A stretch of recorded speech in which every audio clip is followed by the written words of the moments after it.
চলচ্চিত্র কমিশন গঠন সহ ২৪ দাবি। গতকাল শুক্রবার বিকেল ৪টায় ঢাকার গ্রাউন্ড জিরোতে আলোচনায় বসেছিলেন দেশের প্রায় শতাধিক চলচ্চিত্র কর্মী। আয়োজকদের সৌজন্যে চলচ্চিত্র সংস্কার বাকস্বাধীনতার পরিপন্থী সব নিপীড়নমূলক আইন বাতিল, স্বাধীন ও স্বায়ত্তশাসিত চলচ্চিত্র কমিশন গঠন সহ ২৪টি খসড়া দাবি উত্থাপন করেছেন এই প্রজন্মের চলচ্চিত্র কর্মীরা।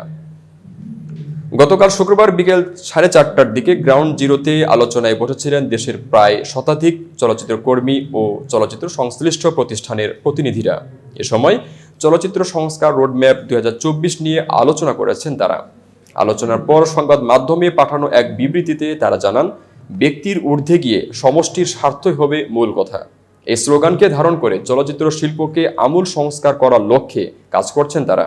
এই আলোচনায় বিদ্যমান বাক স্বাধীনতা পরিপন্থী সব নিপীড়নমূলক আইন বাতিল, স্বাধীন ও স্বায়ত্তশাসিত চলচ্চিত্র কমিশন গঠন, ফিল্ম কাউন্সিল প্রতিষ্ঠা করা, চলচ্চিত্র সংশ্লিষ্ট সব প্রতিষ্ঠানের আমলাতান্ত্রিক কাঠামো সংস্কার করা, ফেডারেল ইউনিয়ন প্রতিষ্ঠা করা সহ আরও অনেক বিষয় উঠে আসে। আলোচনায় ঢাকার বাইরে থেকে অনেকে ভার্চুয়ালি যোগ দেন। সবার সঙ্গে আলোচনার ভিত্তিতে ২৪টি খসড়া দাবি উত্থাপন করা হয়েছে। পরবর্তী সময় আলোচনা ও মতামতের মাধ্যমে সংশোধন, পরিবর্তন, পরিমার্জন হতে পারে। গত শুক্রবার বিকেল ৪টায় ঢাকার গ্রাউন্ড জিরোতে আলোচনায় বসেছিলেন দেশের প্রায় শতাধিক চলচ্চিত্র কর্মী। আয়োজকদের সৌজন্যে দাবিগুলো হলো: বিদ্যমান বাক স্বাধীনতা পরিপন্থী সব নিপীড়নমূলক আইন বাতিল করতে হবে, স্বাধীন ও স্বায়ত্তশাসিত চলচ্চিত্র কমিশন প্রতিষ্ঠা করতে হবে, স্বাধীন ও স্বায়ত্তশাসিত ফিল্ম কাউন্সিল প্রতিষ্ঠা করতে হবে, ফিল্ম ফিন্যান্স কর্পোরেশন প্রতিষ্ঠা করতে হবে, কবিরপুর ফিল্ম সিটির নির্মাণ কাজ দ্রুত সমাপ্ত করতে হবে এবং এফডিসি সংস্কার ও আধুনিকায়ন করতে হবে। চলচ্চিত্র শিক্ষার প্রসারে বিসিটিআই সহ অন্যান্য বিশ্ববিদ্যালয়ের চলচ্চিত্রের বিভাগগুলোকে বিশ্বমানের চলচ্চিত্র শিক্ষার ব্যবস্থা নিশ্চিত করতে হবে। জাতীয় চলচ্চিত্র অনুদান নীতিমালা সংস্কার করতে হবে। ডিজিটাল চলচ্চিত্র প্রদর্শন ও পরিবেশন নীতিমালা প্রণয়ন করতে হবে। সাংস্কৃতিক চেতনা ও সৃজনশীলতা বিকাশের জন্য জাতীয় চলচ্চিত্র কেন্দ্র প্রতিষ্ঠা করতে হবে। চলচ্চিত্র সংরক্ষণ নীতিমালা সংস্কার করতে হবে।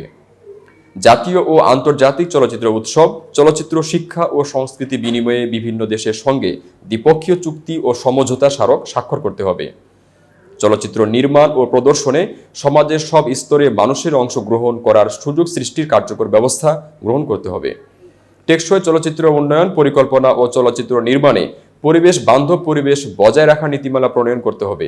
বিদেশি চলচ্চিত্র নির্মাতা ও প্রতিষ্ঠান বাংলাদেশে কাজ করার জন্য বৈশ্বিক নীতিমালার আদলে নতুন নীতিমালা তৈরি করতে হবে এবং বাংলাদেশের পর্যটন শিল্পের বিকাশে চলচ্চিত্র ও পর্যটনকে একীভূত করে প্রকল্প প্রণয়ন করতে হবে। তরুণ নির্মাতাদের চলচ্চিত্র নির্মাণে সুযোগ সৃষ্টির জন্য বিশেষ ব্যবস্থা গ্রহণ করতে হবে। চলচ্চিত্র গবেষণার সুযোগ বৃদ্ধি সহ গবেষণা কাজে সর্বাত্মক সহযোগিতা প্রাপ্তি নিশ্চিত করতে হবে। পাবলিক প্রাইভেট পার্টনারশিপ মাধ্যমে চলচ্চিত্র সংশ্লিষ্ট অবকাঠামো উন্নয়ন পরিকল্পনা প্রণয়ন করতে হবে। চলচ্চিত্রের সঙ্গে দর্শকদের সম্পৃক্ততা করার জন্য মাঠ পর্যায়ে প্রকল্প প্রণয়ন করতে হবে। চলচ্চিত্র সংশ্লিষ্ট সব পেশাজীবী সংগঠনের অধিকার নিশ্চিত করতে ফিল্ম কমিশনকে সরকারের পক্ষ থেকে সহযোগিতা করতে হবে।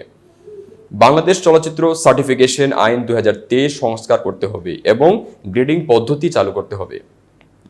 চলচ্চিত্রের সঙ্গে সংশ্লিষ্ট সবার জন্য ফেডারেল ইউনিয়ন প্রতিষ্ঠা করতে হবে।